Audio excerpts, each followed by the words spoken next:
Here to present you a story that is called A Sperm Whale, a Dead Man, and a Sad Middle-Aged Lady Walk into the National Symphony is Lee Wroblewski.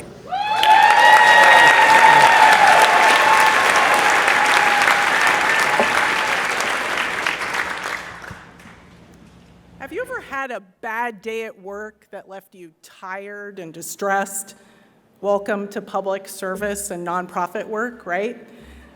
Recently, when I was in Washington, D.C., representing my clients at federal negotiated rulemaking, which is not as glamorous as it sounds, I learned that laws are made at the Capitol building and that negotiations take place in windowless conference room where we talk endlessly about federal regulations. 3 weeks of meetings like that wrecked me, and a red strobe light of distress was emanating from the top of my head at the end of those 3 weeks. I needed serious self-care, so I went hunting for giant squid. I left my meeting and I walked quickly across the National Mall to go to the Natural History Museum to see the squid specimen that they have on display there. I arrived at 5:30 p.m. sharp, and I was told by the very kind but strict security guard that he could not let me in, even for 5 minutes, to see the squid. I left, and I need to say I'm not obsessed with squid.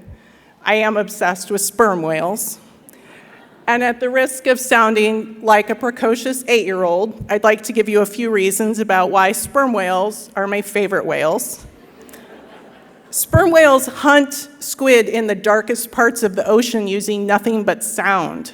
They can communicate with whales thousands of feet away from them, thousands of miles away from them, and they may have never even met those whales that they're able to communicate with. I think of the ultrasounds of the fetuses in my womb, and I try and imagine seeing the entire world that way. They live in multi-generational family pods that are matriarchal, which means that you go through menopause and you get promoted. I walked to the Kennedy Center with no plan except to sit next to the river. And on a whim, I stopped at the box office and bought a ticket and stood in line for a drink, which is when I realized that my husband, Bill, had heard my distress signal. And he came to me in the form of a martini. Bill died 4 years ago, but he still comes to me in music or art, once even a Persian artifact that looked like a mountain goat. If I want to summon Bill, I don't have a seance. I shake a martini. And at the Kennedy Center, they sell plastic sippy cups that they let you put alcohol in and then take into the theater. Bill once declared that Las Vegas was the most civilized city in the world because they allow you to walk around town carrying your cocktail from place to place. And I knew that he would love it that you could take a cocktail into the National Symphony. It was as if he was there with me. I got a fresh drink, enjoyed watching the sunset along the Potomac River, and then took my seat where I looked at the music program for the first time. And I realized that the sperm whales had also seen my distress signal. The program included In Nature's Realm, the Oceanides, and Sea Blue Circuitry. They knew that I needed more than a taxidermied squid to soothe my nonprofit soul. I needed the ocean, and they brought the ocean to me in sound. As the music filled the room, I could literally feel and see the water around me.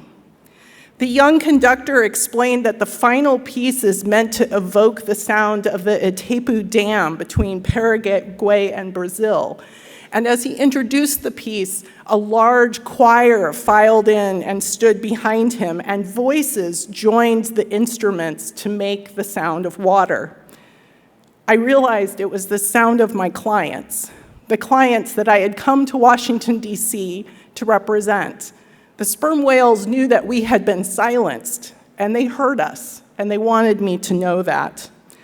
I cried through the whole performance, and I stood to give a standing ovation, wiping the tears away from my face, and felt that I needed to apologize to the people sitting around me for my very emotional reaction.